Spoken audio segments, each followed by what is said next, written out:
Did you know that 85% of your engine wear occurs at startup? Yes, that is correct, and this is where Lower the Friction comes in by putting a protective, lubricating barrier on all moving parts. This now gives you full-time protection to make your engine last longer, run smoother, give you better performance, and improved fuel economy. People across the country are reporting some very exciting results. Go to lowerthefriction.com, place your order, and enter in promo code SOS to get 5% off of your order. That's lowerthefriction.com.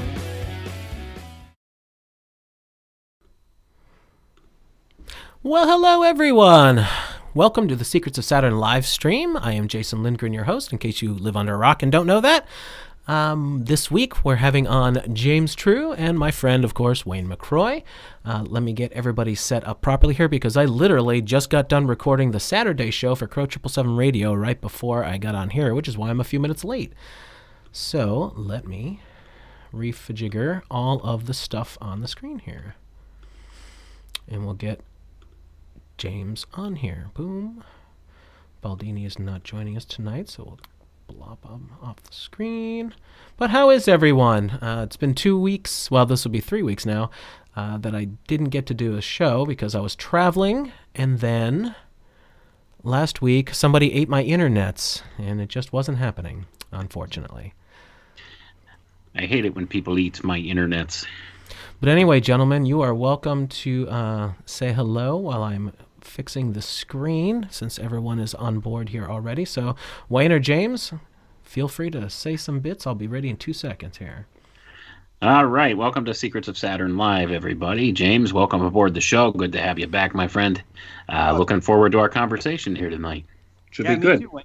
Yeah, me too, Wayne. Thanks for having me. It's great to see you guys. I'm glad you got the internet's back. And I probably would have profited more had my internet gone down. In fact, I think I would have done better with my audience and everyone in general if I was the one that lost internet last week. You guys would have kept it on. So we'll have to coordinate more next time and see if we can fix that.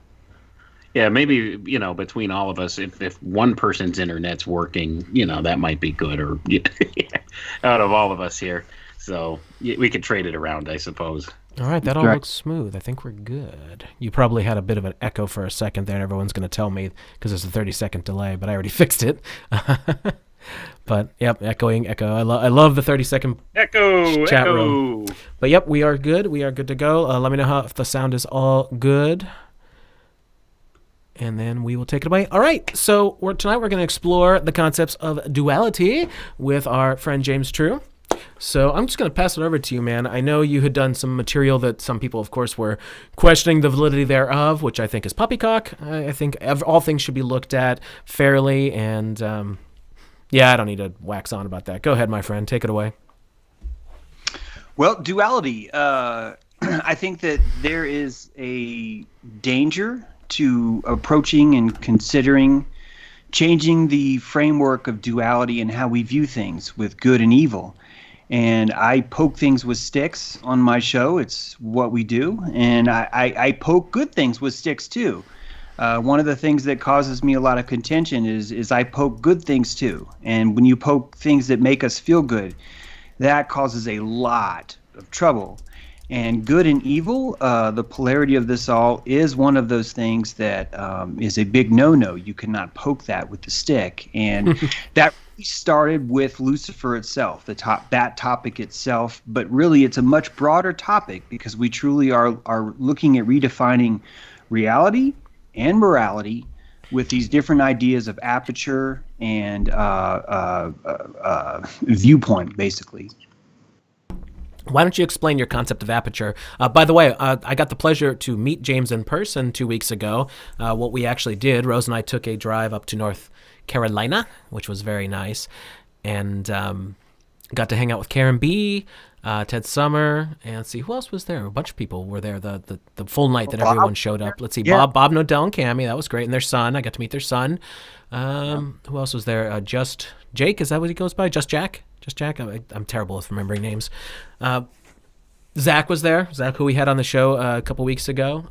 Just a whole bunch of I'm so sorry if I'm forgetting everybody. But, we had a great conversation, and you and I got to sit down for a few minutes and actually have a few minutes to ourselves. And when you started telling me about the concept you got going on here, I was like, I want to do a stream on that. That's right up my alley. I like controversy, for one thing. It amuses me to see people lose their shit over nothing. I'm kind of a jerk like that. I just think it's funny. It's like, what are you losing your mind over? So I think at the heart of this, it's not for nothing, although I really appreciate that. And I really have to give a hats off to both of you guys, because out of everyone that I've pitched this idea to, you're the first one that's like, oh, no, we're doing this. And I'm like, well, you realize it's contentious. And you're like, oh, no, this is happening. This is totally happening. And you were texting, and Wayne's like, oh, no, we're doing this. So thank you. Thank you so much for that. This really does dive deep into germ theory of the psyche, a spiritual germ theory. And this spiritual germ theory is a side effect. It's a foundational side effect of theism itself, the theology of theism. All three branches, Judaism, Christianity, and Islam, they all have this side effect that is corroding the foundation, which is Zion. This idea that something is wrong, something is profane, but we can fix it. And because of that, fixing it, we lead ourselves to a manifest destiny or an exceptionalism.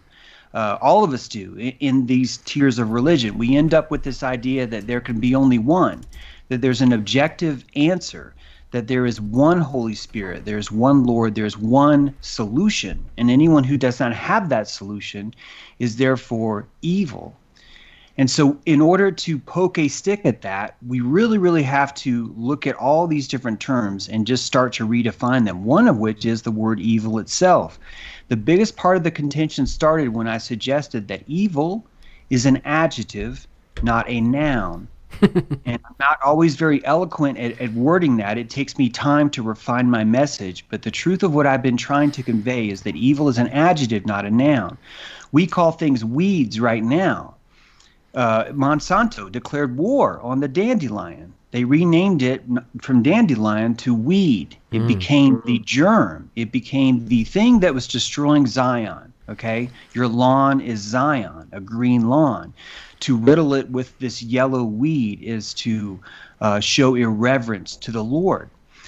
It sounds like I'm being sarcastic, but if you follow this blueprint, you will see that this exact same idea of germ theory has been able to pervade literally every single aspect of our life. And the only way we can repair that is to take an archetype and perform surgery on it. That archetype just happens to be Lucifer. It just happens to be the concept of Satan versus Lucifer. And that I know inherently, as a philosopher, as a thinker, as a theologian, as a studier, as a psychic chiropractor, I know that the key to fixing this is we have to restore our archetypal understanding of these figures. Because if we don't, we end up breaking the motor that God, the fractal of God, gave us to use as a hero's journey, as a literal wheel that circles around. That we've broken Lucifer, which actually we need that as a step to ascend back into this the top of the motor. So basically at the top, archetypally you have Christ, and then the Christ falls to man. And then the man falls to Satan, the Satan rises to Lucifer, the Lucifer rises to Christ.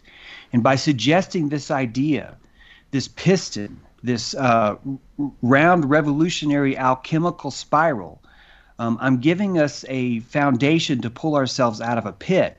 And anyone who's in love with victimhood is going to become very, very angry at what I'm suggesting. And that pushback against this idea is inherently built in on purpose into Zionism itself. And that's why it's been such a struggle. That's why we are thriving in victimhood. That's why we are suffering so much right now, because we are not able to overcome the idea that we are even worthy of rising ourselves out of the salt and into the oil and realizing our true potential, basically. That's what's causing all of this flack, all of this trouble. Is these deep-seated issues. Wayne, what you got? You want to contribute anything here? I don't want to hog the mic here. All right. Well, it sounds to me, James, like basically you're just talking about duality, the system that we live in. I mean, that's exactly what it is, and people need to realize this. Just trying to personify this, Lucifer as an entity, or conveying the meaning of Satan to Lucifer. I think it's kind of a misnomer in a way. And here's what happened. The whole push of Zionism has conflated this whole idea and turned it into something that the original meaning didn't mean with all of this. I actually took the time to listen to your stream that was so controversial, where you were talking about Lucifer and the flip side of that, Noctifer. And I thought that was really a great point. I mean, this is what we're looking at. It's a dualistic system, and a lot of what you're describing here lines up with the works of people like Walter Russell and different things along those lines. So, I mean, I can definitely see where you're coming from with this idea, and honestly, I don't think that you're too far off base. It's just, I think so many people have been so programmed in the dogma of the churches and stuff that they hear the word Lucifer and they panic, and they think that this conflation of Lucifer with Satan is actually this is evil personified. And like you said, evil's an adjective. And that's the thing people need to understand. Is there a personification of evil forces? I think that's a possible thing. I mean, we do see evil forces at play in the world, but what you've got to remember is, like Crow always says, we're in this cycle of necessity and hardship, and this is where we exist at. So this is a place of testing, and we do rise and fall. All this does is bring up the whole principle of, hermetics and the cyclical nature of the reality we live in. And this is true. And the first thing I thought of when I heard you speaking on this stream, I thought, wow, this sounds a lot like the Walter Russell stuff that I had looked at previous. And, sure enough, I looked it back up again earlier today, and it exactly sounds like that. It's the spiral up and spiral down. I mean, it's a different conflation of things than what people are used to. But if you want to study in religious philosophies and things of that nature, you're going to come across all different ideas like this. And this transcends all different religious aspects of things. Like this transcends cultures and religions and various philosophies, all of these basic archetypal ideas. And that's the thing people tend to not look at. They look at the personification of things, but they don't look back at the original archetype. And that's what we need to get past. We need to look back at, what is this original archetype? What does this represent? What does this mean? And in order to do this, we need to do what many of the ancient scholars, pre the Protestant Revolution, before the Protestant Reformation, what they did is they looked at these different concepts and stuff through a lens of something called hermeneutics. Okay, and this is something people will generally learn basically only if they go to religious seminary, or if they're studying theology and things like that.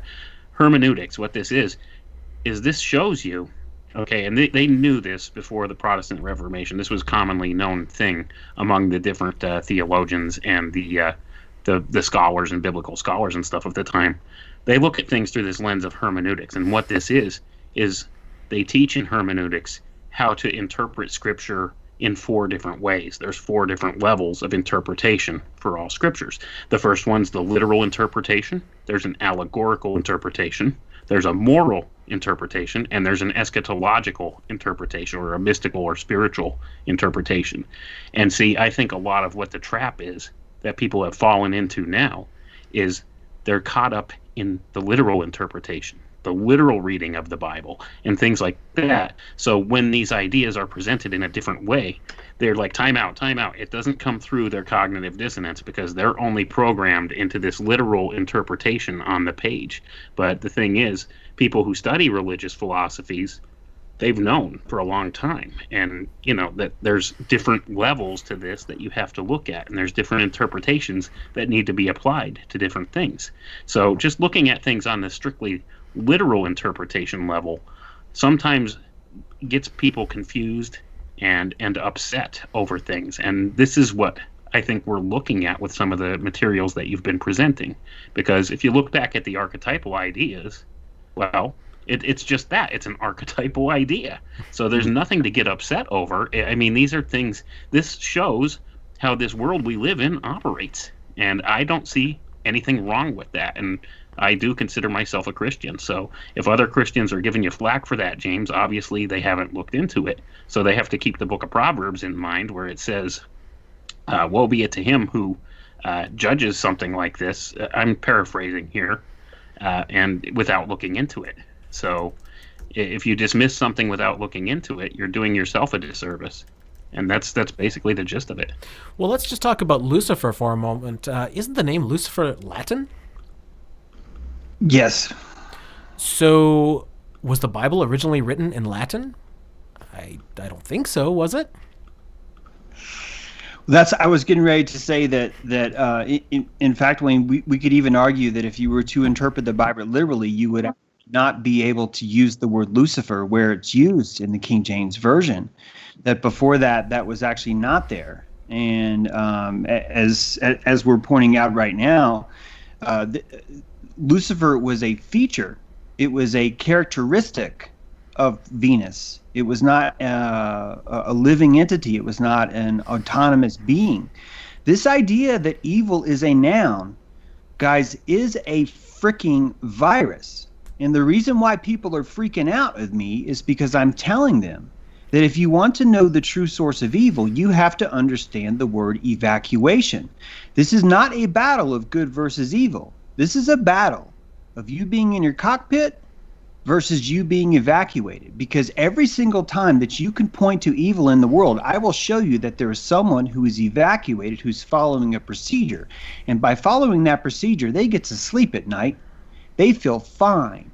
And the only reason why they feel fine is because they've evacuated their adrenals, their cockpit, their endocrine system. They're not there looking at the gauges that God gave them to feel remorse, to feel empathy. And this is not up for debate. None of you get to type in the chat, no, feelings are subjective and it doesn't matter, because you are ignoring science. I can hook you up to a functional MRI and show myself pictures of a puppy being tortured, and your face will hurt. You will show side effects. You will show symptoms in your system, your electrical system, by simply watching my face. It is a lie for us to pretend that we are not empathic beings first. And we're wandering around with this notion that our neocortex is somehow in charge of this grand machine, and we have no freaking clue. And that's why I say things like, the reason why certain people get so mad at me is because they fear their victimhood being lost. This is an electrical fear that comes deep. It's deep inside of this Zionism. This Zionism is not a politic, it's not a religion, it's not an ideal. It's the belief that you are inherently profanely broken, A, and that B, you do not have the insight or the skills or the capability of seeing that brokenness, which means C, the only salvation you have is to elicit and enlist yourself to the salvation of something else, namely Zion, namely terrorism, namely COVID, namely alcohol, namely war on drugs, weapons of mass destruction, terrorism. Every single aspect of this has been brought about by your projection, our mass projection of an evil germ that's inside of us that can be rooted out if we work hard enough and find evil. Think about it this way. You get to assign every single piece of the ether, you get to imbue with a feeling of good or bad, evil or good. If I see something that you do, I can declare you good now. And in order to declare you good, none of us are doing the math well enough, because we don't have that subtle second attention to realize that in order for me to declare you good, I have to create an entire matrix where I'm pulling bad from other people and exchanging it for this title for you to have good. That what I'm simply doing is ranking you among this spectrum that literally means nothing. And we're pretending that we have this objective measuring tool of good versus evil. And that's why we keep missing things. That's why we keep losing ourselves in these procedures, because we've given up our ability to manage our own morality. We think that we are not God's instrument of morality, when in fact we are. And the reason why we think we're not is because we do not want the vigilance or the responsibility of having to be accountable for our own actions. We want to be able to dismiss ourselves to the machine, to the procedure, to the scripture, to the book, to the rule, to the code, to the law, to the idea, to the fashion, to the fad, to the uniform, to the task, to the job, to the salary. All of that is evacuation, evacuation, evacuation, and we love it. We love it because it makes the world easy for us, and we're not in touch with that. We're not in touch with our own addiction to that victimhood. James, we got a question specifically for you, but I really like your term evacuation. Can you break that down for everybody in case they're not familiar with the way you present that? Please pretend like that don't pretend. You are in the most sophisticated fighter jet that's ever been constructed by God.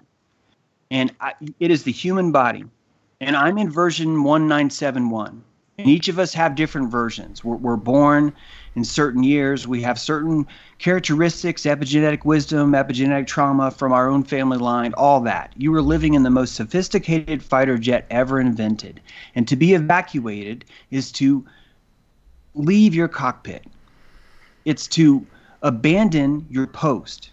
And when you're not fully seated in your body, when you're lost in addiction, when you're lost in pain, when you're lost in victimhood, you are not watching your gauges. And just like a jet ski in the water, when you fall off a jet ski, the jet ski automatically turns and it makes a right turn, and it just keeps turning to the right, turning to the right, turning to the right, so it won't fly away. Your cockpit does the same thing, but instead of turning to the right, it goes straight for psychopathy. It automatically steers into the black abyss of psychopathy. And if you want to know why, it's because that is God's will.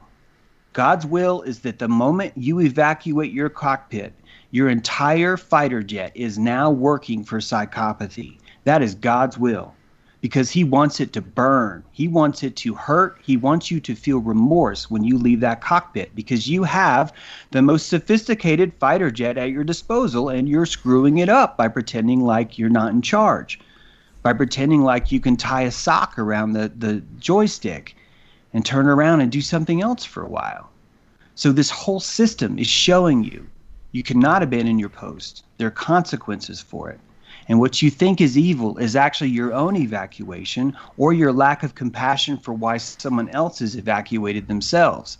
That's truly what we're slowly learning as this great best apocalypse ever is unfolding before us every day. The question for you is there a connection to the duality roots in Zoroastrianism?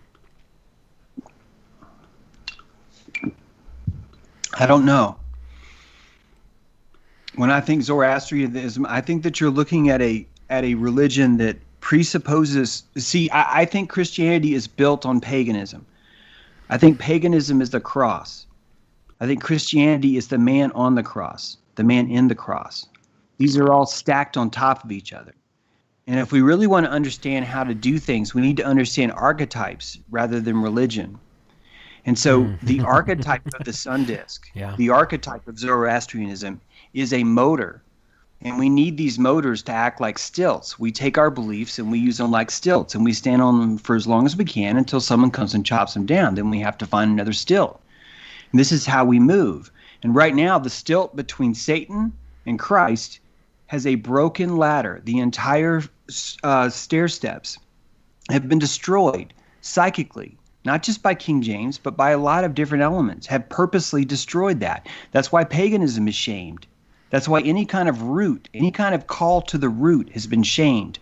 That's why the idea of exodus, of migration, has been praised, because they don't want you finding root.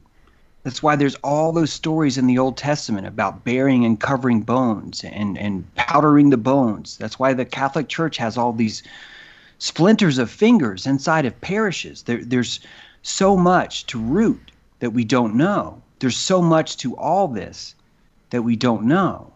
And that's part of the framework of this Zionism. Here's the crux of it. The crux of it is, it's not that evil, bad baddies are doing this to us. I know it feels that way, and I know that everyone's saying that. I need you to understand that there is a safety in victimhood, and we feel that safety, the amnesia that we accuse them of putting on us. Yes, that's true. They're putting on us. Yes, that's fine. But stop. For just a second, stop and realize that you want that amnesia too. Because the more amnesia you have, the lazier you get to be. The more victimhood you get to play. And I know it's impossible for us to consider that victimhood is good, but we relish this victimhood because we do not want that vigilance. We do not want that responsibility. And I'm telling you, this entire pyramid that we're seeing is inverted. It's inverted. And the entire power structure doesn't work the way we think. That this enslavement, what's keeping us down the most is our love of slavery. I swear it is. And that blows people's mind, and it really, really freaks people out. And honestly, I think if anything probably sets people off the most, it's that. It's that I'm telling them that all of this power, all of this influence, all of this psychic energy is up for grabs, and it's in their hands, and they have to be the ones to grab it. And that is hard for people to swallow right now. Wayne, what you got? Well, I would say that largely I do agree more or less with your assessment there. It is true. when you look at it, a lot of the major part of the problem is people don't want to take responsibility for themselves or their actions or anything else for that matter. And that's where we're at as a society today. Complacency will be our undoing, and that's largely what's been going on. I will disagree with you, however. I don't think it's really God's will for us to fall into psychopathy. I think that's a result of, if you go back to the story of original sin, man walking away from God. We were the ones that made the separation to begin with, and that's just a result of what happens when we walk away from God and we evacuate the vessel. So as far as that goes, I'll disagree with you on a little bit of that there. But I do agree. Ultimately, it comes down, it's our responsibility. We should take spiritual responsibility for ourselves and not fall into this mentality of victimhood. And it does become a comfortable thing for people. A lot of people make a living on being a victim. Or build a life around being a victim. That's what their identity turns out to be. They're a victim. And this is not right. This is all about being a responsible human being for yourself. Growing up and being an adult. And that's a lot of the problem is the power structure is designed to try to keep us down in this perpetual state of childhood. And this is what it is. So the authoritarian figures tell you what to do. And most people don't break out of that victimhood mentality. And that's kind of what's going on. So, yeah, although I will agree, there are, people in positions of power in this world that are looking to further their own ends. Largely, a lot of the problem is ourselves in not taking responsibility for ourselves, not stepping up, not saying something, not doing something, and just being complacent. Oh, somebody else will take care of that. And you have the same things going on. I mean, if you look all through our systems of government and everything else, this is largely what we do. Oh, well, we'll elect this guy. We'll let him go to Congress and figure this stuff out for us. That's irresponsible. And that's what it all comes down to. People don't want the responsibility of having control or power over, first of all, not even their own lives, let alone having to worry about the others around them, like worrying about their tribe or their family unit or anything else. They don't want that responsibility. And that's the thing. So largely, they kind of push it away. And this is one of the biggest problems we have going right now. But people are starting to wake up, I see. And sometimes hearing a truth like that is uncomfortable. People don't want to admit, okay, yeah, I've been a victim, but I'm kind of comfortable in that little niche of being a victim and using my victimhood to get myself further. And that's the thing. They make it so easy right now in a lot of respects. It's easy in society right now to be a victim and to actually get further in life by being a victim than by actually stepping up and taking responsibility and doing the things that God willed you to do. And that's the thing. I mean, it's all a matter. We have that free choice. It's all free will. It's the greatest gift God has given us is free will. We could choose either way. We could play the victim and, abdicate our will to somebody else and evacuate our vessel, like you described there so eloquently, or we could stand where we belong, take responsibility for ourselves, and take control and direction and not allow that victimhood mentality to rule us. And we could be free men. And that's where we're at right now. It's a big decision that needs to be made by each individual. So, I don't know how much better we could maybe describe this for people, but yeah, I agree with your overall assessment there. That's essentially what goes on here today. And it is very cyclical. And that's the thing. You'll see ebbs and flows of this all throughout our written, recorded history and, different things like that. This is why we have conflicts and wars and different resolutions and things like that, because from varying degrees, people are going through different struggles with this whole kind of idea. They don't want to be responsible for themselves, but if you're not responsible for yourself, at some point there comes a time when the person that you abdicate your will to does something you don't like. And, if it gets to be in large enough numbers that they're doing stuff that you don't like, at some point the tables turn and, the ebb and flow of time takes over and the cycle continues around and goes the other direction. And I think we're at a changing point in the cycle right now. Let's tie all this into the modern crap that's going on right now. We could do the victimhood and the evacuation, as James puts it. The victimhood, well, everyone's being told by known liars, let's just be blunt here, known liars are telling you that there is a massive issue going on right now, but hardly anybody can possibly even confirm this for themselves, or know anybody that even has a problem to begin with. I think that's pretty much what's going on, right? Like, can anybody actually disagree with me there? I mean, the most I ever hear is, I know of someone who knows of someone who had whatever. Have you deleted anybody off your contacts list because you've got dozens of people dropping dead? I don't think so. I don't think so at all. So this perceived victimhood, you're evacuating yourself to be that victim, if I'm taking your concept correct here, James. These people are taking what the mainstream media is telling them. They're accepting it as gospel. They've all become a bunch of germaphobes over nothing. I mean, you ever see their eyes bug out if you walk into a store without a mask on? Good grief. And they're willing victims. They love it because they're all going along with it. They buy it. They don't question anything, even though the mainstream narrative has flipped 3 times just in the past 6 months that this nonsense has been going on. And yes, it's been going on for 6 months, folks. They've got a bunch of idiots convinced that flu season is alive and well in the middle of August. Poppycock. Anyway, they're just letting themselves be manipulated and taken over. But James, what do you think? I don't know if I said that as well as I thought I might have, but go ahead. Well, so one of the reasons why I think that psychopathy is God's will is because of the alchemy that happens through strife. I believe that this is a dojo earth that we're in. And I believe God is our mother. Just for the purpose of this analogy, I'm not trying to start any fights about gender here. But God is our mother for this analogy. And she wants her son to have a certain resilience and confidence to him. And she decides the best way to do that is to take him to karate. Now, she can't put on gloves and take him out back and just beat the shit out of him after school one day. I mean, she could, but it would not have the same kind of therapeutic effects as if he was enrolled in karate. Once inside karate, he would have a sensei. He would have a sparring partner whose job was to deceive him in a manageable environment and allow that child to learn resilience and learn self-defense. That environment would have to have a fairness to it so that the child could at least compete. And that fairness that you see is called consent. And everything in this world that I see that's done to us by a governmental authority or an overreach is done with consent.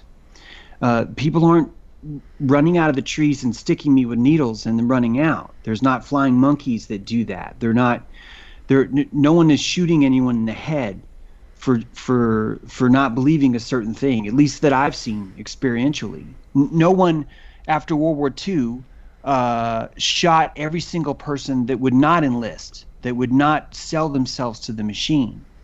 So what I see is a psychopathy that is literally the sensei, the Lord technology, the Satan. What we call Satan is literally the hired hand of God, the mother, as our sensei, as our teacher.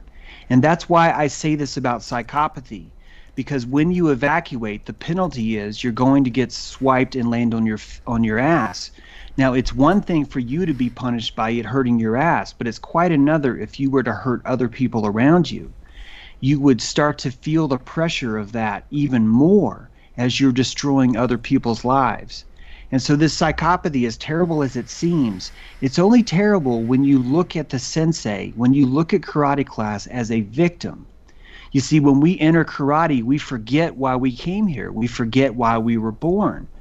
And so when we're born, we're enlisted in this class, but as soon as we walk in, we're being slapped in the face with a board by sensei, and we're taking it personally. We're like, why are you doing this to me? What did I ever do to you? Oh, woe is me. I'm a victim. This is hurting. This is killing me. And it changes our entire attitude about why we're here and what we're here doing. All this to say, the reason why I think that the corona is exactly the way it is, the reason why people are wearing masks is nothing to do with the neocortex. They're solving an electrical connection they have inside themselves. They've been giving away their power for so long that they literally feel shame as it's being secreted so much more from them. It's being extracted from them. They've been told over and over again, you can trust me, baby. You can trust me. It's all right. And then they're getting beaten again and again and again by the same man. And it's all done through consent. It's like, but I love you, baby. Come home. And they keep doing it. And what happens? 71 vaccines, 72 vaccines, 73 vaccines. Now you got to wear a mask. Now your kids are going to have to live in plastic. Now you're going to have to stay home. Now you're going to have all these are beautiful psychopathic lessons that Sensei is slowly upping the curve on. And this system, this mechanism happens through evacuation. It's only happening through evacuation. No one has this master plan in mind. Fauci is not sitting there going, he, I am doing it. No, he's to evacuate. If he wasn't evacuated, his own guilt, his own stupidity would kick on and he would say, I'm not going to do this. Why would I destroy my reputation? It's only through his evacuation that causes this to happen. So all of this is built off the consent that we gave by evacuating. Wayne? Okay, so I kind of see your premise there. I could say, yeah, a lot of people have kind of evacuated this whole notion of self-responsibility and that kind of thing. And I see where you're coming from. But once again, I will respectfully disagree with you on the whole premise that the psychopathy is actually God's plan for you. I don't see it that way. I see the psychopathy effect as being that we, being man, thinking that we do not need a creator or a God per se, separated ourselves from God in this way, and the result of that separation from God is to naturally turn to this psychopathy. I don't think that's necessarily God's will for us. Now, we do encounter say bad things in life, and I do agree that is part of this whole cycle of necessity and hardship. This is how we learn, and I think God allows these bad things in this world for that purpose. So I agree with you there. I just don't think that's God's ultimate overall will for people to have to turn to psychopathy in order for that to help them to grow spiritually. I don't see it that way. I think it's kind of a reverse flip of the switch from that. But I do agree that most of what we see, if not all of what we see in the world, is total inversion. See, what has happened through the different ages and stuff like that and up into the modern day is all things have been inverted. It's a total inversion of the natural order. And this is what's going on. And there are people at the top of the power structure that I do believe do have some conscientious work into this whole idea to bring about these different things. Now, I'm not saying that's everybody up there. And is there a greater power at work? Definitely. But here's my view. I think that what has gone on is a perversion of what the natural alchemical principles were supposed to be and what God has intended for us. But because we made the separation from God ourselves, this has been allowed to come into manifestation in our reality. And through this, we can actually strive to gain reunification with God. And that's kind of what's going on. I don't think God's will for us was for us to turn to this psychopathy per se, but for us to learn from it and not turn that way. So it's not to say we necessarily have to turn to this kind of a thing in order to gain our reunification with God. There's an easier way. There's a better way. And sadly, though, largely what we've done as a society is we've separated ourselves from that idea, and we're going headlong into this whole eschaton. You could call it what you want, eschaton, Kali Yuga, whatever it is. But this is what's going on, or you call it the best apocalypse ever. And that's where we're at right now. I mean, this is a changing of the cycle when it comes down to it, because this is a cycle that we're going through. And sadly, we haven't learned from the past cycles yet. And that's why we're repeating all of this stuff again. I think this stuff does go around over and over and over through history and repeat itself. And a lot of this is largely because, first of all, we've separated ourselves from God. and, from our Creator. So by doing so, we've invited these quote unquote evil things upon ourselves. And in so doing, this is what you call the evacuation. And in so doing, this is what brings on, say, that psychopathy into people when they do evacuate. It doesn't have anything to do with God willing that to be so. It's just the natural result of us separating ourselves from Him. So putting the onus on God as God is doing this to us in order to bring us back to reunification with Him, I don't see it this way. I see it as we made our own choice to separate ourselves from God and have to go through this if we want to reunify with Him. And sadly, I think there are some folks in this world that do not want reunification with God and seek to usurp Him instead. And this is where we get into this power struggle that's going on right now. This is where we get into this role reversal here with everything. This is where we get into the inversion of the natural order by these people and the inversion of all the natural alchemical processes and alchemical sciences that we see going on right now. So this is something that's going on largely all around us that we see, but we could actually have some input into, but most people don't want to step up and take responsibility and say, hey, no, this is going a wrong direction. We need to do something about it.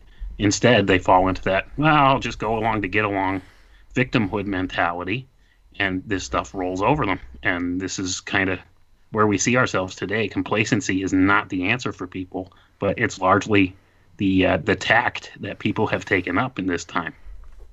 Well, complacency is complacency is never the answer. You don't level up with complacency, right? So let me nerd out here for a second. I used to play Dungeons and Dragons many moons ago, and let's talk about the fact that people in reality aren't what do they call them? Alignments. You're not lawful good, you're not neutral good, you're not chaotic evil, you're not those things. People are whatever they want to be. They make those decisions. I think that's a pretty fair statement. You are whatever you want to be. Whatever intent you want to put out is what you put out. Therefore, you don't subscribe to, like, I'm chaotic evil, so therefore I have to go over and do these terrible things. I have to go steal from this person. I have to kill that person, whatever. You don't do that. That's just not the way the real world works. Conversely, you cannot be complacent, because without these experiences, without, say, people doing bad things in the world, you aren't going to learn and level up. Is it something like that, James? Yes, it is, and I want to push even further, guys, because I love how Wayne is hearing my point, but still saying he disagrees. I think this is a beautiful discussion, and I want to push it even further by saying this. I am explaining a system where psychopathy, atheism, sin, what we think is evil, all of it is God's will. It is inside God's machine that He built for us. And I'm here to tell you that we did not stray away from God, that we were born with amnesia in a realm that allows us to think that God does not exist purely for the ability to allow us to have privacy from Him. And that what God wants most for us is to experience a privacy from Him long enough to see what happens to us. Long enough for us to wriggle on the vine. Long enough for us to explore the depravity or the salvation of our true grit in an atmosphere where we feel like no one's watching, where no one's holding us accountable, where there is no witness. And that truly what we fear about the Illuminati, the all-seeing eye, the eye of providence, the only decoration on the Great Pyramid, the eye, is truly the symbology behind that is that the eye of God is watching you. And that when we know the eye of God is watching us, we have entered into a certain form of symbiosis that doesn't allow us to fully express His splendor in our dissolution, in our amnesia from Him. And so Dojo Earth looks like a ball. Dojo Earth looks like a planetoid spinning inside a vacuum, that God cannot hear your voice inside this vacuum. He cannot hear you scream because the speed of sound itself is being sucked in a vacuum of endless shrinkage. And it's ever expanding. It's growing forever and ever. And there's no way God will ever hear you. And that's giving you the opportunity to literally masturbate without anyone watching, or so you think. And so as this great apocalypse happens, the corona, what's truly happening is your aperture is opening. You're realizing that what you thought you had is not true. You're turning around in the changing room, and you're noticing that there's a camera there the whole fucking time. And it's making you freak out, and you're putting masks on. And you're acting very weird, and you're doing strange things because you've been caught. You're like, I stuck myself with 72 vaccines, and you watched the whole time. And I cut the end of my penis off, and I said that abortion was a reproductive service, and I killed this other guy because he wasn't wearing the right color uniform. And I sent my kids to this shithole school. I feed my, you understand. The realization of what we've done to ourselves, the realization of our own victimhood is like waking up to the most shameful thing that we've ever done and realizing that people have been watching this whole time. And that terrifies us. We're exposing our victimhood in broad daylight. People are seeing the zits and the pimples on the flat of our white ass, and it hurts. It burns so much that we were consumed by this fire. And the rapture that you're seeing right now, is 100% consent based. You are either going to drive yourself deeper into the machine out of shame, or you're going to run out of that with your ass on fire saying, I'm sorry, I'm sorry, I'm sorry, I want out, I want out, I want out. And there's no wrong answer. Because God is harvesting both of us. He's harvesting the most loyal, the most dedicated Zeitgeistian. He needs that. He needs that holy oil because those people will do anything. They will wander through the desert for 40 years on monoatomic gold. They will eat nothing but gold if they have to, because that's how devout they are to the Zeitgeist. They will take any vaccine. They will kill anyone. They will do anything it takes to show their loyalty. And on the other side are these sovereign Bigfoot Ewok guys that are like, no way you'll take me down, man, no way. And that's the wheat and the chaff. And in between are all these people that are going to be munched, and they're going to enter the machine again. And this entire process is going to start over. So I'm describing the psychopathic blender that God set up on purpose that's all run on consent. The entire thing is run on consent, and it happens through evacuation, because the moment you evacuate, you start to buzz to the hive. And the hive tells you men or women. The hive tells you enhance your boobies. The hive tells you cut your face. The hive tells you put penis cream on your lips. The hive tells you all those things because you evacuate to it. And that's literally is God's will. He's there to show you how shameful and how horrible it is to evacuate ourselves. I'm sorry that's such a long explanation, but it just needs to be kind of outlined because the entire thing is inverted when you look at it this way. Wayne? Okay, and I could see your point there, and it is all about total inversion, isn't it? And that's basically what's going on. I think the principle behind this is that basically God's will for us and system that he had in mind for us has been usurped, first of all, by our willing separation from him, and second of all, by, say, spiritual manifestations that do not have the best interests of this place in mind. They don't belong here. So, with that being said, they're trying to develop this place into something different than what God had intended, and that's what we're going through. That's the psychopathic blender that you see. I don't believe that this is God's will for this place, but I think God in his mercy made a way out for us, and that's why we could turn this around and still be able to reunite with God. But like I said, there are people at the top of the power structure, and there are entities or forces at the top of the power structure that have something different in mind. They don't want reunification with God. They want to become God and usurp God. And I think that's largely what's going on, is we see the infighting between whatever these people and or forces are and what God's true will for us is. And that's what's going on. And that's why it would appear that perhaps we're being sliced and diced through this whole system.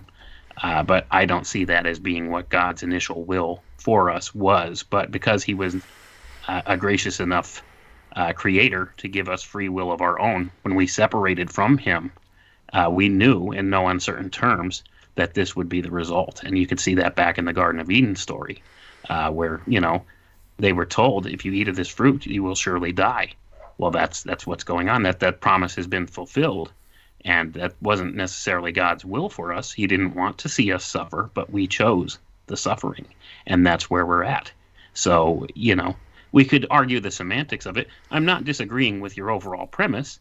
I think it's mostly correct. I just don't see, my Creator God as having that as part of His will for His creation that He loves. He didn't initially have that in mind when He created it, when He created us. And I have my own personal walk with God, and this is not the personage that I know would not do something malicious like that. So, it was given to us the free will. We could choose. Which way do you want to go? Do you want to seek out this extra knowledge of good and evil, or do you want to be content to live and have a full, happy, fulfilled life in unity with God, or do you want to see what the separation is like? And we chose the separation, and that's basically what happened. So now we've been striving through all of human history to get back to this unity with God, to know what it is to be at oneness with God, and that's what atonement is, at one-ment with God, and that's what we seek, and that's what we're talking about here. Now, we may have different views of the semantics of it all, but at the end of the day, I'm not disagreeing with your premise. I could see where you're coming from with this, and it does make sense. So, yeah, and that's really that's all I really want to do on my show. My goal is not to recruit anyone; it's to unlearn things, and it shouldn't be such a violent act for me to explain Dojo Earth, just like I've done now. And it should be beautiful that we disagree, because it's different facets. It's a kaleidoscope of belief. And until we can get there, to me, at the heart of it, what makes it so difficult to hear these different ideas is the idea that there can be only one. There is a quickening that's been installed in us with Zionism, where there can be only one, where there can be only one way. And you're not doing that with me, Wayne. You're saying, I understand your position. I disagree, but I understand it. You're not doing that. You and I are having a beautiful discussion about it. And the more of us can do that, the more we're going to find our accuracy about who and what God is going to come into light. So the more we're going to learn. And I agree with you. The more we're going to learn, the more we have these type of conversations. See, we can still keep it civil and disagree, and we could agree to disagree on things. But at the same token, I think there's a lot more things that we agree on than the things we disagree on when it comes down to it. I think it's more just points of view and the terms you're using, man. It's pretty much. I'm kind of taking a back seat here and hearing what both of you are saying, but it doesn't really sound all that different to me. I think you're just using slightly different terms and thinking there's more confusion and disagreement than there actually is, but I could be wrong. Well, that's the thing. I mean, when we look at this, we could agree to disagree on some of the semantics of it or some of the fine points on things. But what James is pointing out is this is the system that we're in. Now, how that system got here and why it looks like it does, that's open for debate. None of us could truly know that for fact or for sure from the get-go. But it's important we have discussions like this, and it's important that we have different points of views. Like, that's the thing. This whole truth movement thing has turned into a giant echo chamber for people. And, we don't necessarily agree or see eye to eye on some points of this. But here's the thing.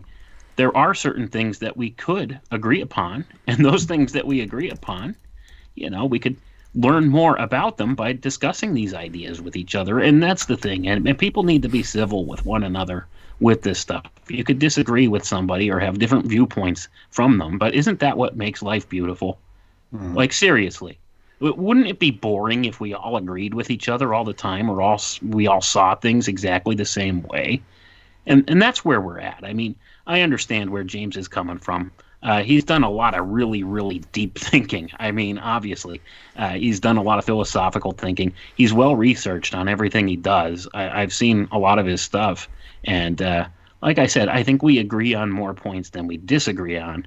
But at the same token, we have different viewpoints and we come from different places and we've had different personal experiences. And I think that's what trumps everything is the personal experience. People learn mostly from their own personal experiences. And that's the kind of thing we need to be able to agree is okay. We could have different personal viewpoints and personal experiences and have different views of these things, but there are some critical points that we do agree upon. And that's something we could build on. And that's what building relationships and stuff is about. So it's not always I'm right and you're wrong, that kind of thing. That's not always the way that it is. So, and that's not the way it should be. We should be able to discuss these things rationally and without being rude to one another or anything like that, and come at each other with our different viewpoints like we have, and still walk away amicably from it. And that's something that's kind of lacking in the truth community. And I think it's important that we had James on just because of this, because we knew going in, James, you and I have some different viewpoints on things. Mm-hmm. But I think it's a little surprising we agree upon more things than we disagree upon. Wouldn't you say? So, I think that's a good thing overall. Well, let me throw this to both of you guys, though, James, and then you can take it back. Aren't we really just talking about different flavors? Wayne, you're chocolate chip mint, and James, you're Rocky Road, but we're both talking about ice cream here. I'm butter pecan, by the way. Well, I'd like to get us to the, and I think we are there. I think this is an excellent example of us being there. I would like to get us to the place where we're no longer agreeing and we're understanding. Because I think when we focus on understanding versus agreeing, we're on a whole other playing field now. And that truly is leaving this world of duality. It truly is leaving this world of the quickening, where there could be only one. It's my favorite movie, by the way. We start to notice that, wait, this is better. This is like better when we have these different things. That we have the ability to build our mind palace in such a way where others can see it. And that when each of us can see our own mind palace, our own cosmology, our own macaroni drawing of God, that is only going to make our macaroni drawings that much more epic every time we do one. And that as long as we approach this, that guys, it doesn't matter how much macaroni you do. I don't care how three-dimensional it is. I don't care how big it is. When at the end of the day, you're going to be bringing God a freaking macaroni and glue drawing on construction paper. That's going to be your closest idea of what this universe is all about. God is going to find that a little bit elementary. And it doesn't matter how hard we try. So calm down. None of us are going to get it right. It's impossible for any of us to get it right. It's going to be better if we understand each other. That by understanding each other, our macaroni drawings on the refrigerator of God can talk to each other in such a way where God's looking at it. And imagine that you have an ant farm, and that ant farm that you're watching them build the little passageways, and you wake up one morning and those ants have carved out a giant smiley face, and it says, "Hi, God." That's about as close as we're ever going to get to showing God, here's what we think is right. That's the closest we'll ever get. So we're automatically going to get it wrong. So let's stop pretending that one of us has the right answer, and let's start focusing on how to understand each other's answer, which I hate to break it to you guys, but I literally just described Hinduism. I just unwrapped it. Right, Wayne? Yeah, man. Here's the thing. It's important that we have this understanding. I think that's the imperative thing. Now, we may come to this understanding through different methods or different paths, but having this understanding is the important thing, and we can have this understanding. And it's also important that we understand each other's points of view and how we're thinking and stuff. That's why it's important also that we know what, say, the people that we consider our polar opposites, what they believe and what they think and what they understand. It's important that we understand that too. It's important that we understand the philosophy of the Freemasons or, the quote unquote Illuminati, whatever people want to put in that term. You know what I'm saying? It's important that we understand what their thinking is, what their philosophy is, what their outlook is, what their motivations are. Because if you don't understand that, you're going to be totally in the dark, totally in the dark with the things going on in the world right now. And you just look at the surface narrative of everything, and nothing makes sense. But once you start to understand those people that don't necessarily have your best interests in mind and take the responsibility back for yourself, then and only then will you have that understanding. So that's the whole thing. You need to look at where are they coming from, what motivates them, what are their thoughts, what are their beliefs, what are their viewpoints. And then when you look at the things that they look at and understand what it is that they know, then you could know more about yourself and know that you're ultimately your own pilot, that you're the one who has to guide yourself through this maze that is Earth. And this is where we're at. This is where we exist. And we're here for a reason, and it's a cycle of necessity and hardship. We're here because we need to be here, because we've made that initial separation with God. And the only way to restore unity with God is to go through this and do this. And we chose that ourselves. And that's my viewpoint. I know you may have a slightly different viewpoint, but that's where we're at. So here we are. We're here. We're going through this. We're living in a very interesting time right now, where we're seeing this changeover in cycles and a spiritual awakening of people, and we're recognizing these spiritual truths, this ebb and flow, this cycling going on, this up and down, this Jacob's ladder thing. We could see all this going on, not only individually, but in the mass consciousness as well. I mean, the public is going through this, and they're in the throes of this, and a lot of them don't even know exactly what's going on. And you just see this as anxiety from the vast majority of the public, because they don't understand that these are the times we're in, this is what's going on, and it's a spiritual thing. They're not seeing it, and they're stuck in this cycle of complacency. And the thing is, the cycle's about to change, so the energies are shifting. And the energy's shifting, they're not recognizing that, because they're still stuck in this, complacent type of a mindset and not wanting to take responsibility for themselves or to have to think of these things. And that's the thing. Thinking about spiritual things makes people uncomfortable in this world.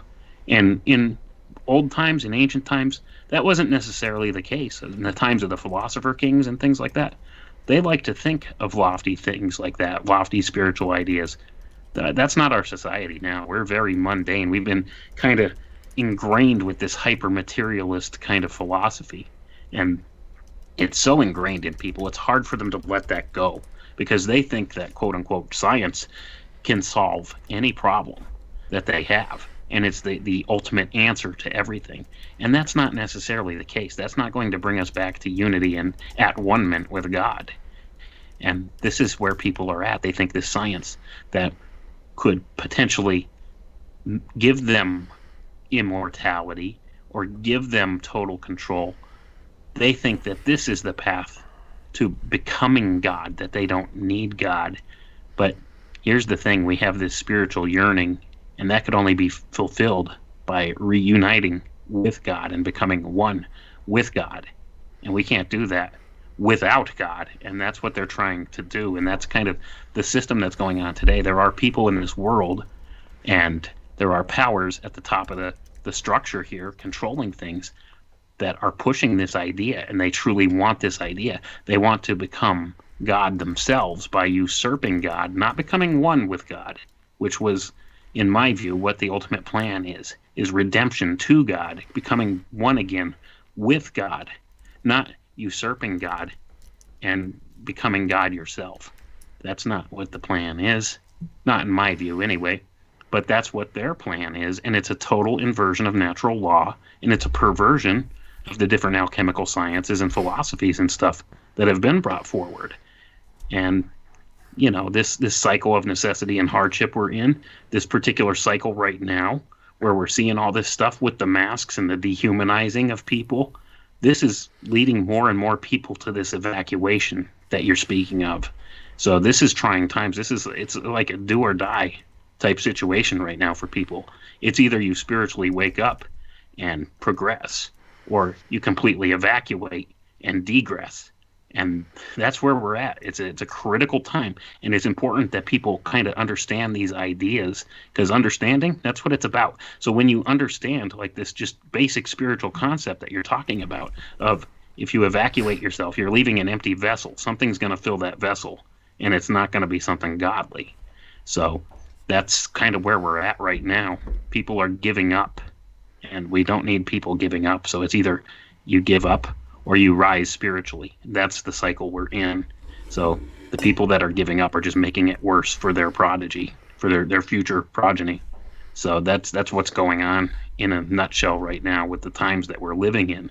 So you could see how these spiritual ideas are, even though we come at it with different viewpoints, it's important that we discuss them, and it's important that we understand different viewpoints, because if we don't, then we're kind of left just wondering and not understanding what's going on. And then we're more likely to do that evacuation thing, to just give up and evacuate ourselves. So it's important that we discuss these things. That's the bottom line. James, there are several people in the chat room, I'm trying to follow it as best as I can here, who seem to be absolutely obsessed with the very black and white concepts. Yep. Yeah. A couple people are asking me questions, look, they keep trying to put the like what you said right at the beginning. Evil is a noun and things like that. It's about intent. Like I always say, I say this all the time. I feel like I never stop saying it's all about intent. What do you want? But that doesn't mean that just because you do one thing one time, you can't do something else the other. There is this choice. That's I don't know how else to explain it. I mean, are there things that aren't nice to do to people? Well, obviously. Don't do those things. I mean, you should know better. But even the elite themselves, like let's take the whole Freemason thing. You walk into their hall, and there's the black and white checkerboard. And a lot of people think that the Freemasons are about as evil as you get. Mm-hmm. And there it is. They're demonstrating the duality right there before them. So obviously that means something significant to that fraternal society, right? And guys, carry this for 2 seconds. I have I didn't drink enough water headache, and I'm going to go fill my jug up. I'll be right back. Well, I want to tell you the only way that I've noticed that I can make any progress at all in any of these issues is I have to stop listening to the words people are using. Colton is a perfect example in the chat right now of someone who it doesn't matter the words he's saying because there's an electricity that's happening below that. And what we're doing is we're opposing each other for an electrical charge. It has nothing to do with the neocortex. There's no thought or logic in Colton's objection. It's a fear. It's a fear based around the idea that Lucifer, if I was to show Lucifer compassion, if I was to research, if I was to find a Bible before King James, that I would burn in hell for seeing that truth. And we can pretend that that is victimhood, that that is someone else outside of us attacking us, that that is Lucifer itself. But what it truly is our own fear, our own desire for light, for awareness, to just look at what the Bible used to say, that it's our fear of that that's controlling us. It's our fear of that that's enslaving us. And so when I find someone who cannot see past the duality, who cannot see something as simple as anything non-digital, where we have a spectrum, I know that I'm dealing with someone on an electrical level. It doesn't matter what happens in the neocortex. So I don't even really have to understand their point. I more have to understand their charge, what their prana economy is in this discussion. And right now, one of us is going to have to get a grappling hook up to that root up there. And that root will get us out of this pit and we will be realized again. And I realize a lot of you do not think that I have the cojones or the goods or the technique or the skills to put that grappling hook up there. But I'm going to try anyway because we need it. We need a rope to get us out of the pit. And victims are telling you I am evil for suggesting that.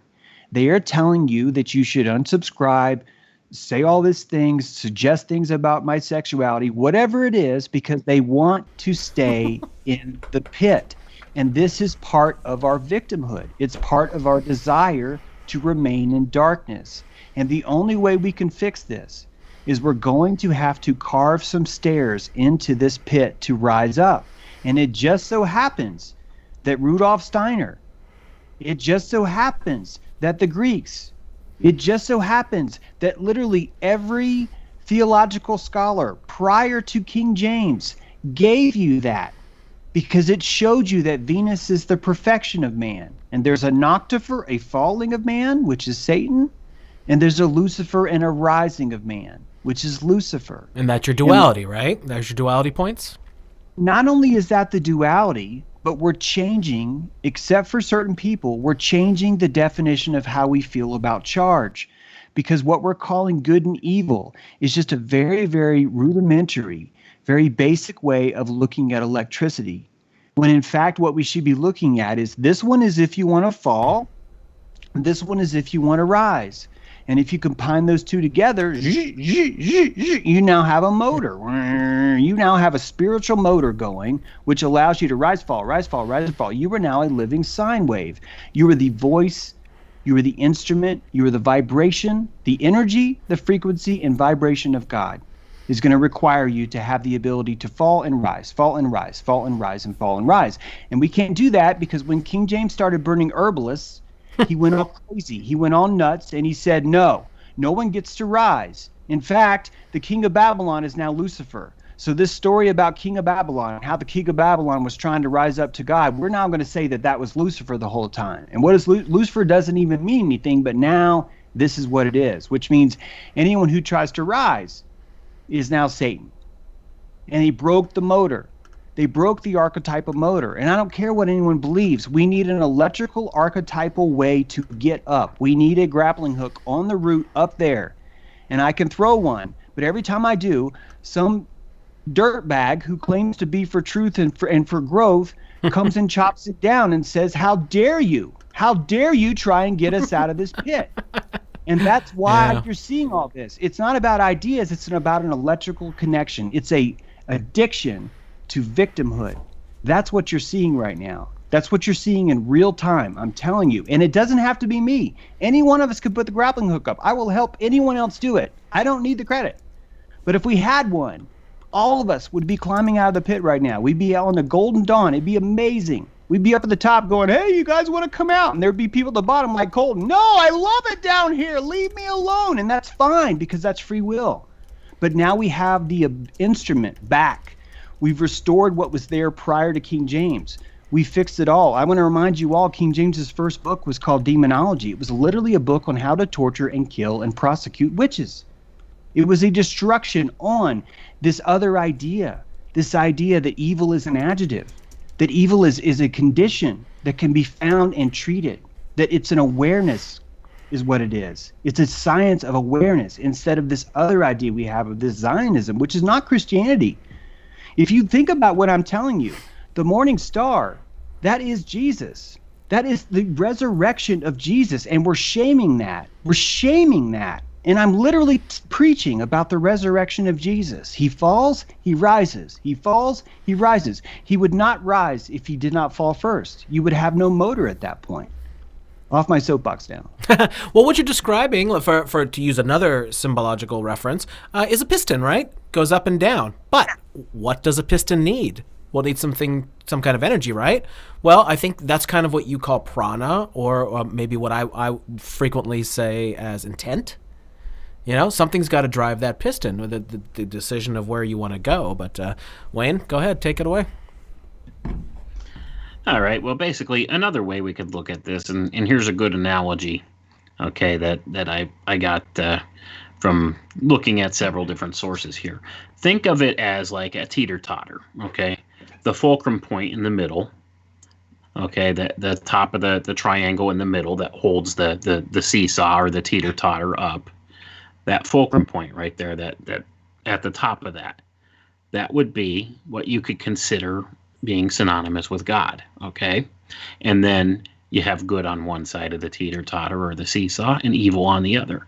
And it goes up and down and up and down. This is a lever. This is kind of how this works. It's the same thing. It's the exchange of energy. It's a positive and a negative polarity. It's all electric, okay? And that's the way we need to be able to look at it and view it, because this whole realm that we live in is electric when it comes down to it. So you have your positive and negative polarity, and everything exists between these two absolute poles. And actually, it's more like there's two poles for each. It's a 4-pole system when it comes down to it, when you get studying this stuff a little bit more heavily. So that's neither here or there. But for the analogy right now, you have to remember there's a positive and a negative pole, and we exist somewhere in the middle, trying to always constantly find balance. So this goes back to a concept called homeostasis. We're always trying to achieve that homeostasis within this created realm here. Okay. In so doing, in trying to find homeostasis, we're trying to find at-one-ment with God, or atonement with God in so doing. So we always seek to do good, but we're fallible human beings, okay? So we sometimes do bad things or evil things. So this is kind of how it works. So you wind up with your positive and your negative, and you're always trying to cycle back to get somewhere in the middle there.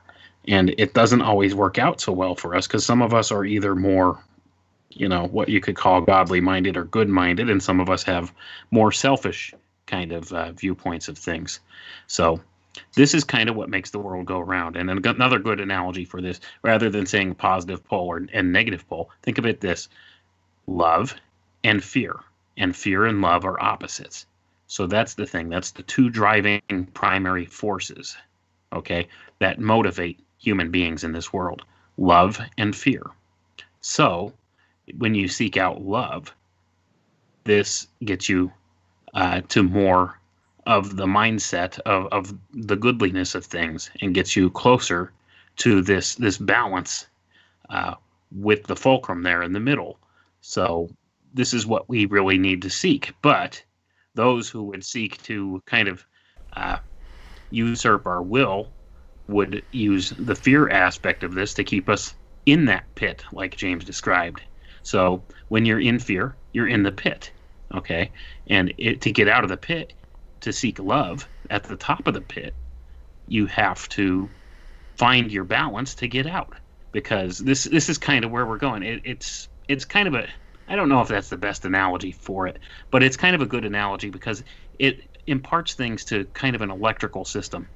You know what I'm saying? It kind of compares it to an electrical type system, because there's this constant polarity between negative and positive, and we cycle back and forth, because it's like a waveform, and it's a cycle, and this is how we go. Everybody has an off day or an off moment. We're all fallible human beings when it comes down to it, and the only way we could have this perfection is to achieve this at oneness with God, or this atonement with God. And in order to do that, there's various different ways that we could get to that balance point.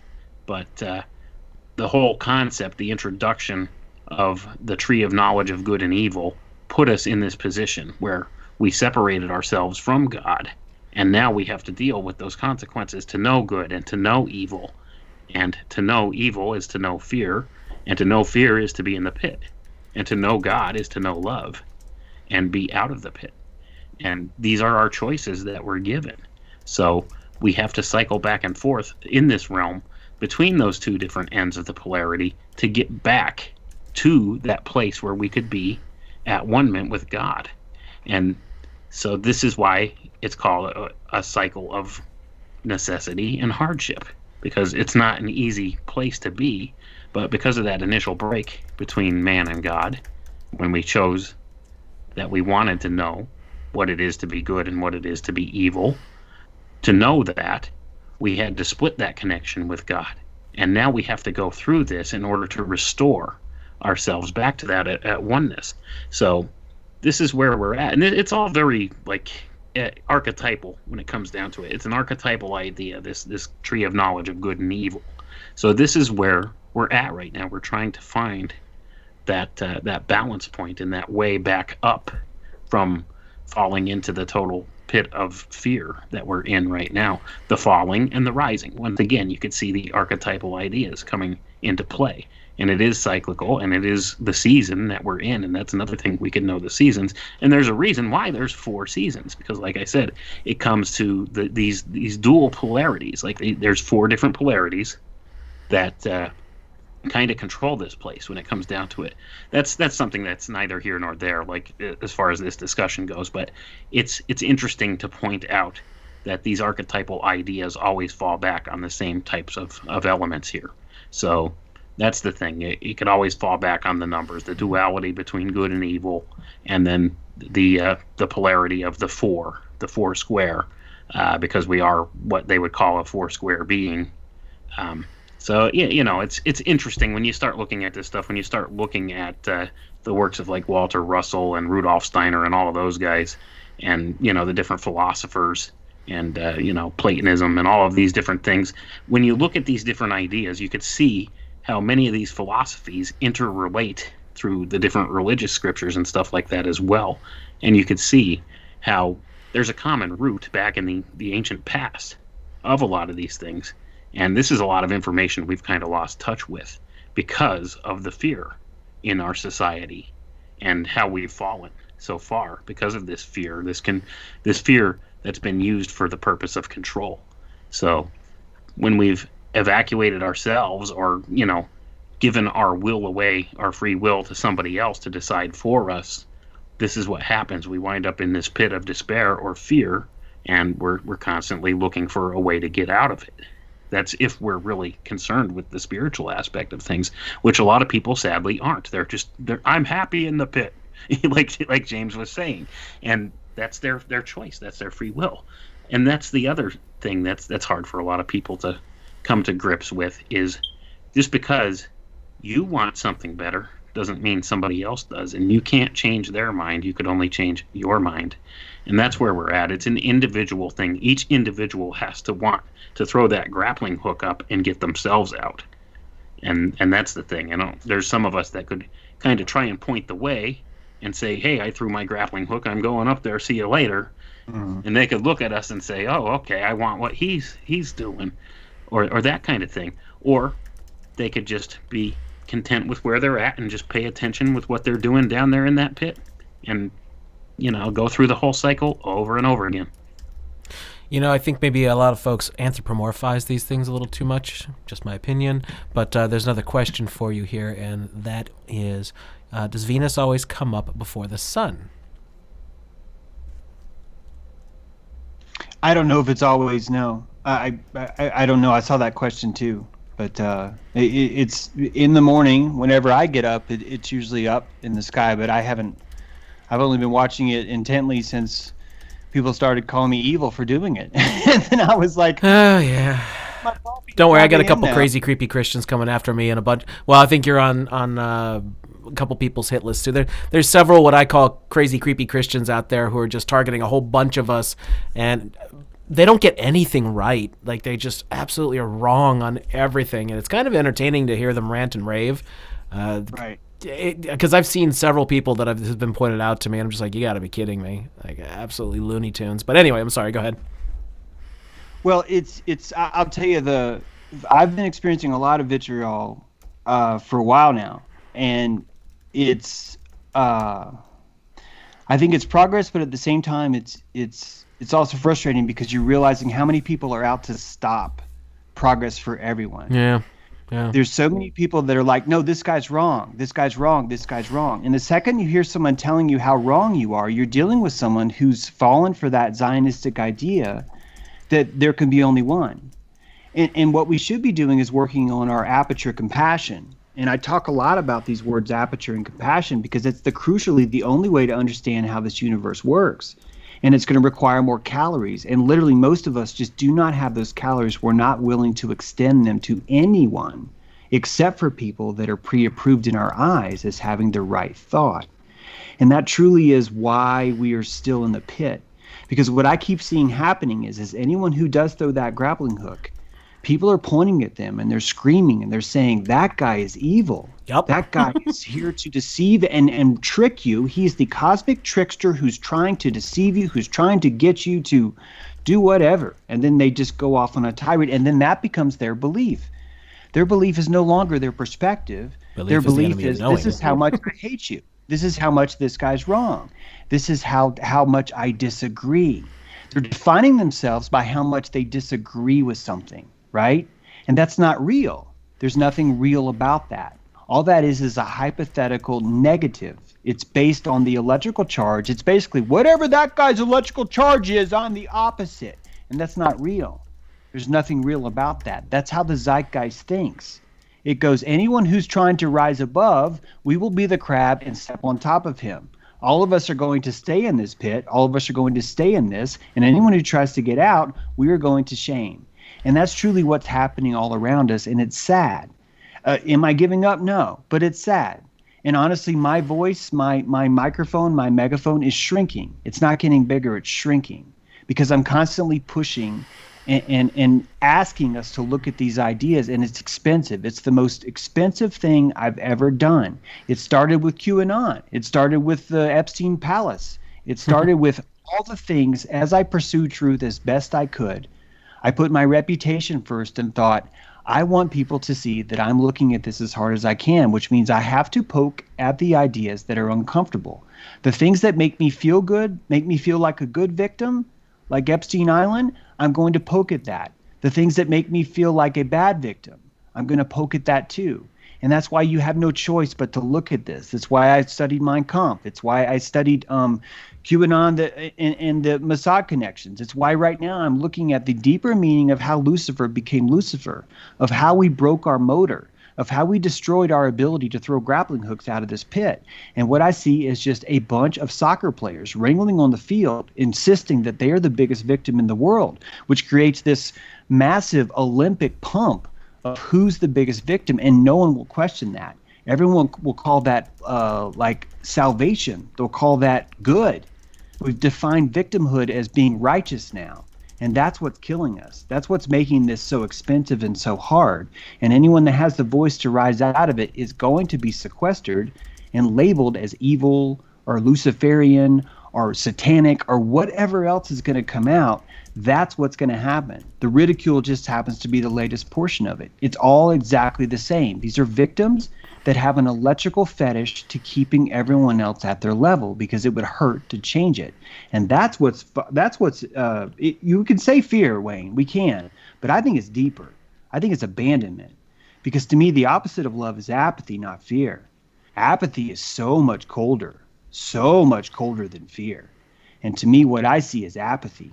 I see people that are so apathetic they'd rather make fun of someone that's throwing a grappling hook than going, hey, I wonder if he will get anywhere by doing that. That's where we're at right now. We're coming out of it. But man, it is hard because of our own people, our own brethren are what's making it hard. It's not the evil guys at the top. It's the guys down in the pit going, no, don't you go anywhere. That's what's causing the biggest issue. By the way, happy birthday, Bobby. I meant to say that on my show today and you're in chat. Happy birthday. Bobby Ellison's birthday today, ladies and gentlemen. Glad she was born. Of course, absolutely. Although if Kurt Kallenbach was here, I know he'd explain that a little better than we're saying. But let's just go with the day that you came out of the womb. That's right. Happy Stargate Emergence Day. How about there you go. Not that I don't love Kurt's work. I absolutely do love it. Wayne, do you want to take up where James left off there? Yeah, and once again, another little semantic thing where we kind of disagree. I would say fear is the birthplace of apathy. And you know, you kind of would see it as the reverse, apathy being the birthplace of fear, or even worse than fear. But I think apathy comes from fear. And that is definitely something that we do see when we look at things here, because apathy and just being having no opinion on things, that is a terrible place to be. It's worse than actually taking up a polarized side on things, because these are the people that'll kind of just stand by and watch other people do horrible things. You know what I'm saying? And do nothing about it. Apathy. And this, once again, goes with complacency. They're one and the same in a lot of ways, apathy and complacency. And this is kind of where our society stands right now. Apathy, complacency. People just stand back, let it happen, let somebody else figure it out, let somebody else worry about it. And that's evacuating yourself again, giving away your responsibility to somebody else, or giving away your free will to somebody else. And that's probably one of the worst things that's going on. That basically, I think, could be defined as what we would call sin. And sin being Spanish for, or using the Latin languages, meaning without. Yep. So you're without.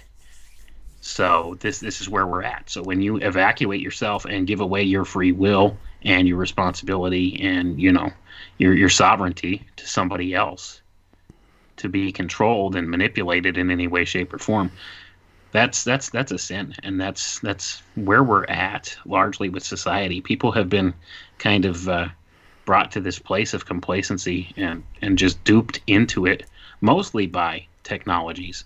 And that's basically where we're at. And these technologies are a perversion of what the ancient alchemical sciences and stuff would have us do. It's an inversion, total inversion. Once again, we see a lot of our modern technologies we have use a perversion type of a method to achieve things. They invert the natural order. Whereas if you look back at different technologies that we purportedly have back in the old times, or technologies that work with nature, this is the way it should be. But many of our technologies are based on things that work against nature, combustion engines, destruction.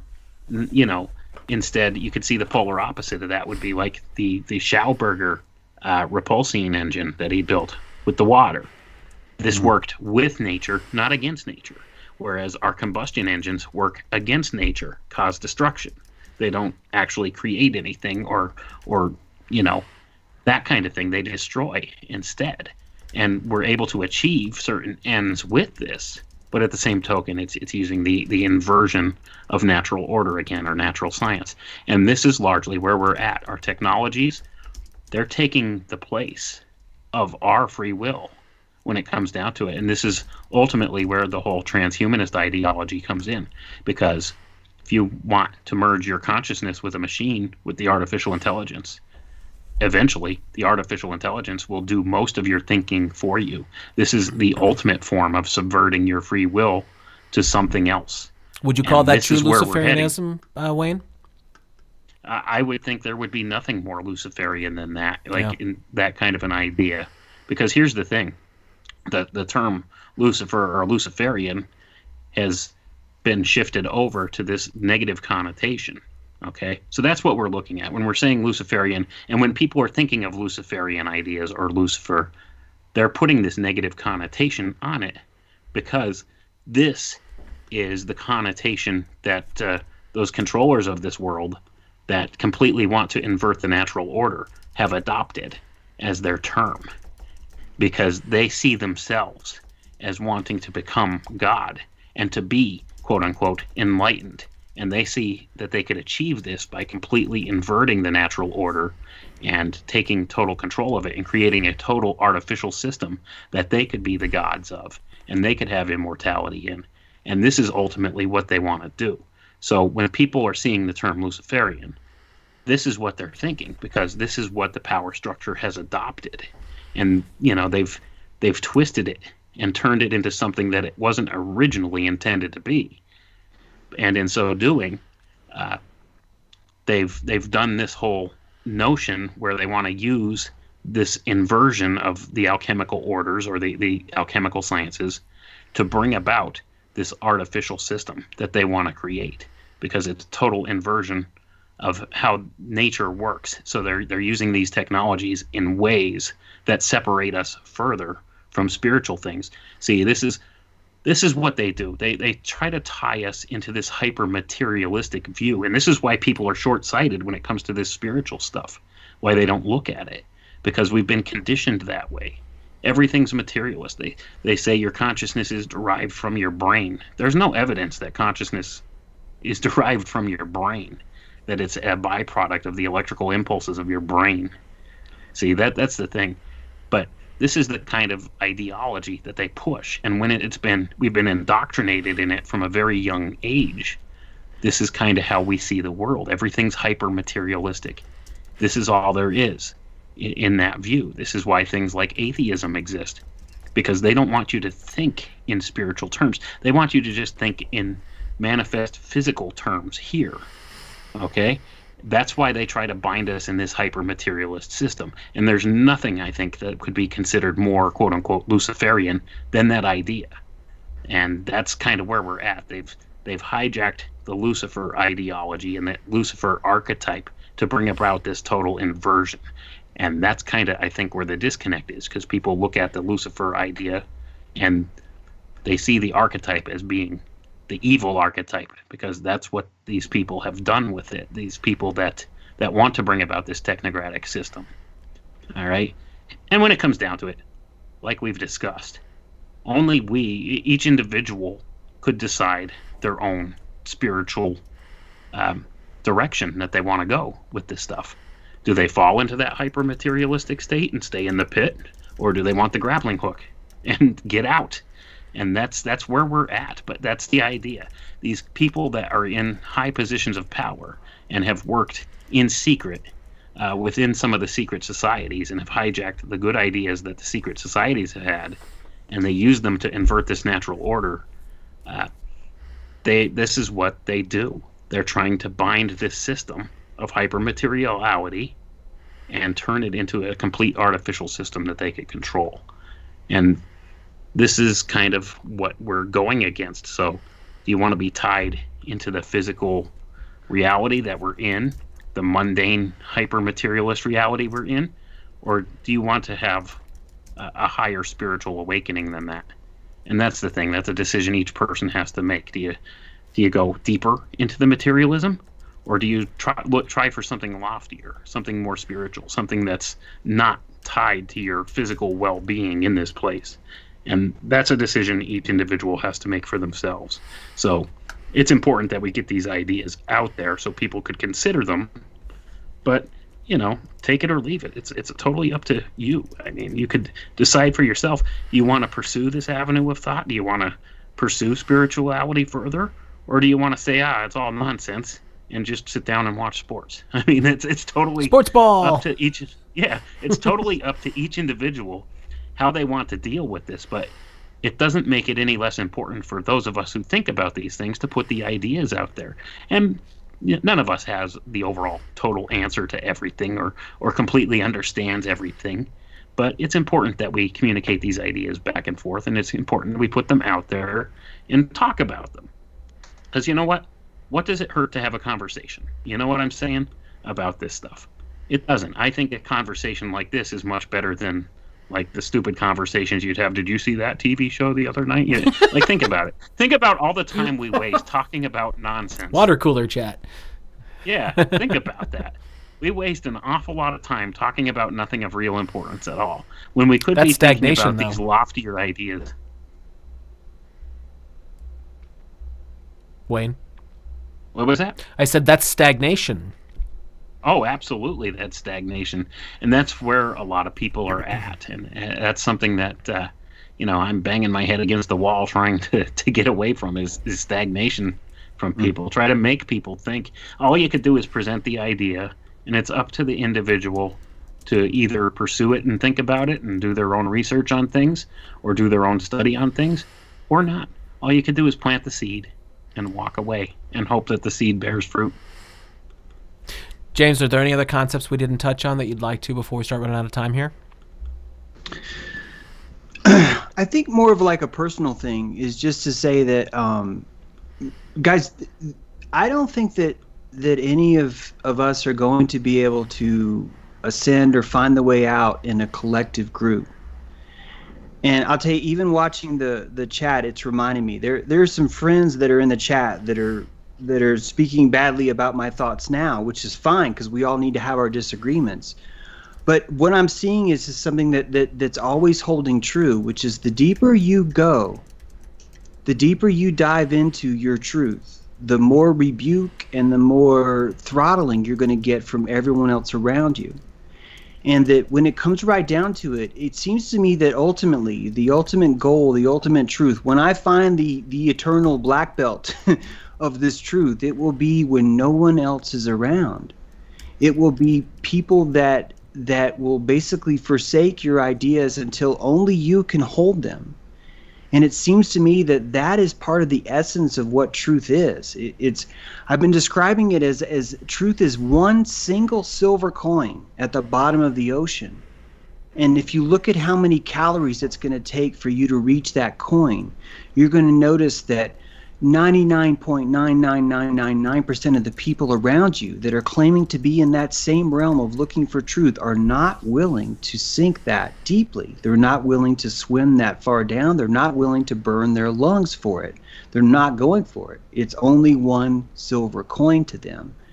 And so I want people to be encouraged that as you get all these spurs from outside of you, as you get spurs from people that used to be your allies, I need you to understand that it's part of this alchemical process, that the pressure that you're under to find and seek this can only be done alone.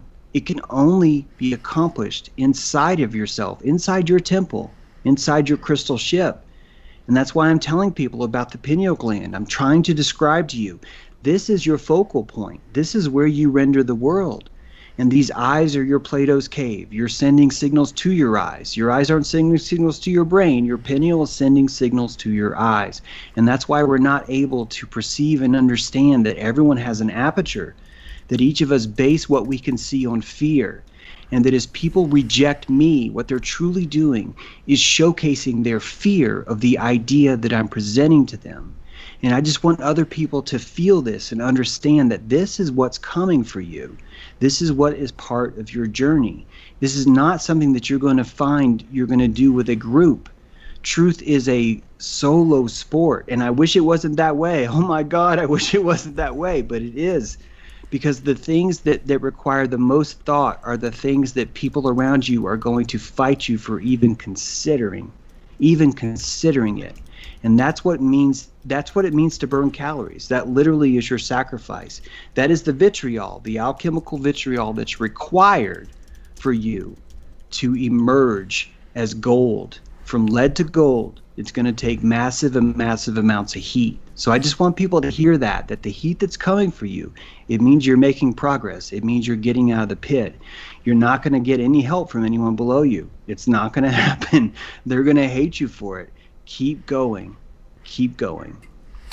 Do you want to discuss the gift of Baal, as someone just asked? The gift of Baal is the concept that if we look at just how freaking evil and apathetic and evacuated we can be against each other, if we can truly look at that and understand just how the depravity we will go to evacuate each other, we can call that a gift of Baal. Because we can understand that that is so terrible that it's showing us just how depraved we can become. And that the terrible things that are happening to you, the psychopathic boards to the face that you feel every day, you can either pretend to be a victim, you can call them evil and you're good by circumstance. Right now, people are calling themselves good if they can be victimized by evil. Literally, if someone wants to feel good now, they just have to go out and be victimized by something evil, then they can feel good. It's part of this resonance of the polarity system. When you start to break out of that, you could start to find that the psychopathic system that's happening to you, this is a blender of God. God is using this like a tumbler stone. It's smoothing out your parts. And these are gifts of Baal for you. The things that are happening that are bad for you are opportunities for you to refine yourself, to become stainless, to remove the rust. You're only going to get there through compassion and aperture. And the gifts of Baal is your perspective on the things that are happening around you. Through the right perspective, you can use these things constructively, and you can climb out of the pit regardless of anyone who tries to stop you. We're just about out of time here. By the way, I want to remind everyone that James was with us on Crow 777 Radio for 3 episodes, 194, 207, and 230. And that first one, 194, is Rose's favorite, so it must have been pretty good, James. You got her attention. Honored. So anyway, guys, you got any final thoughts you want to throw out here before we wrap her up? Do we lose you, Wayne? No, I'm here.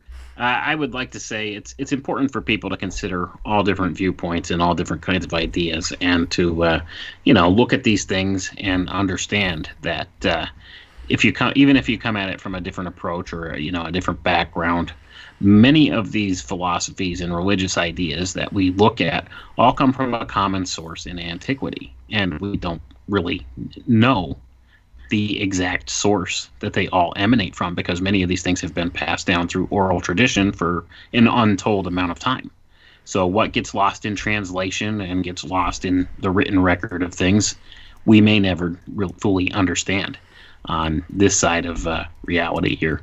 But we need to keep in mind, like, many of these same archetypal ideas could be considered truths. Like James was just talking, and I don't necessarily like the term gifts of Baal, but what he's describing is described in Scripture too. And what this is all things work together for good for those who believe upon the Lord and are called according to his purpose. And this is what it is. You're sharpened like steel, with these negative things that come into your life. You're like a sword sharpened by steel from this. It's that kind of an idea. I don't know. Like, James has different terms for things than I would consider, but like, the philosophical idea or the archetypal idea is the same, no matter how we describe it. He just comes at it from a different point of view than I do. And that's okay. That's good, because we need that diversity in thought between each other. Otherwise, we never learn and we never grow as people. And we could have these kind of discussions and not always agree on all the points or anything, and still have a really good discussion and walk away better for the conversation. And I'd like to thank James for coming on with us, and glad you were here, man. Glad you could kind of clear the air with some things, and hopefully some people will be a little less apprehensive about the things you're saying, and maybe actually look into them rather than passing judgment right away. Passing judgment, especially angry judgment, that's not something good in my opinion. Open-mindedness and higher-mindedness, folks. A lot of times truthful things make us uncomfortable. That's a fact. Well, that's just it, and people don't like being shaken out of their comfort zone. So again, I'm always going to say open-mindedness and higher-mindedness. Tomorrow morning, by the way, on Crow 777 Radio, the episode will be with David O'Brien, episode 247. He's one of the nice Australian gentlemen we had on. That guy dropped tons of law bombshells, so that should be really interesting for you folks who are really into the law thing. On Saturday, we'll be releasing an episode with a gentleman named Ron, who does really good work with the P1000 cameras. So if you want to learn a bit more about them and hear how to actually use them better, which I personally absolutely need because I kind of suck with mine, it was great. And that's what I was doing like right before we started this stream. So that'll be this coming week. So anyway, James, go ahead and have the last word, whatever you want to do to wrap us up before we close down. Remember your potential. Reach for it and realize that people aren't going to like it. So keep going, man. Keep going. This is the best apocalypse ever. All of you came here for a reason, to be here for this event right now, what you're watching unfold. It's very important that you give it your full witness, and I welcome that from all of you. And it's a real pleasure to be on the show. Wayne, it's really been a big fan of your work, especially the transhumanism stuff. My latest novel touches a lot on things that you've touched on too, and I really respect your mind, and I appreciate you bringing your perspective here alongside of mine. So thank you both, guys. Thank you so much for having me on. Real pleasure. Thank you. And James, why don't you tell everybody where to find you in case they're not familiar with your work? You can come and unsubscribe to me right now. You can go to YouTube and do a search for James True, and you will find my channel there, and you can unsubscribe.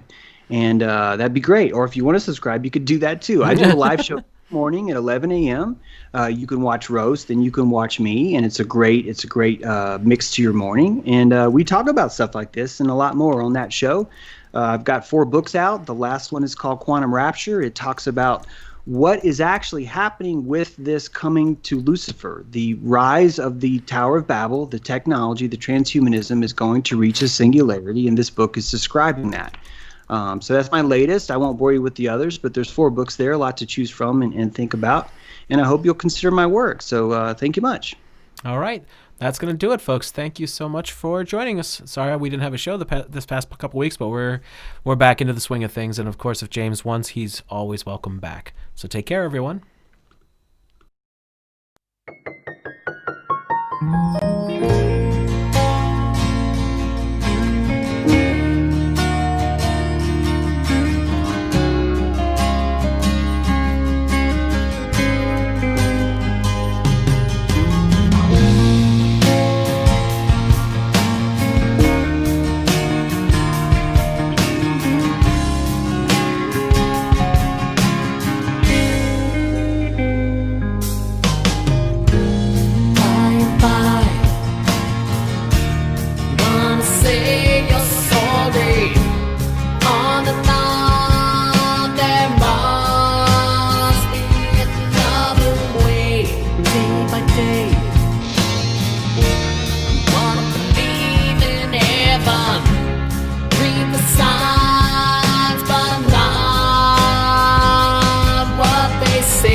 to see.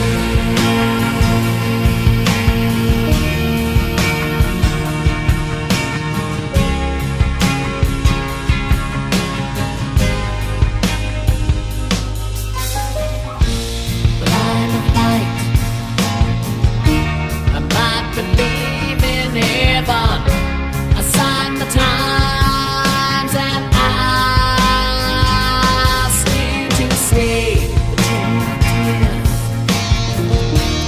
That's the living story. Take my hand and let's fly away.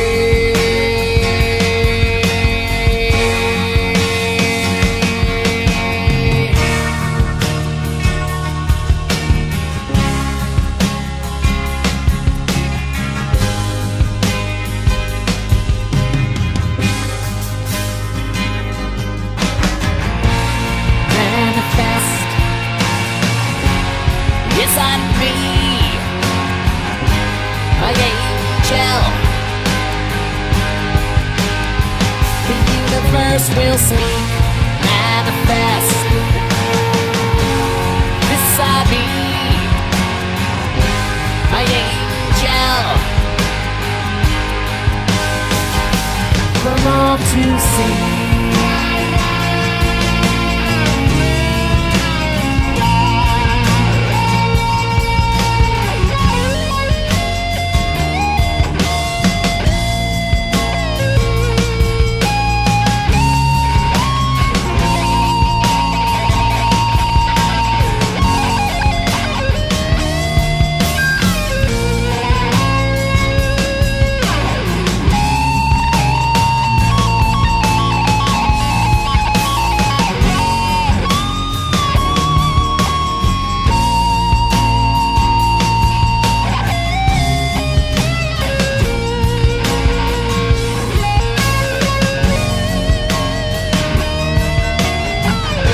Manifest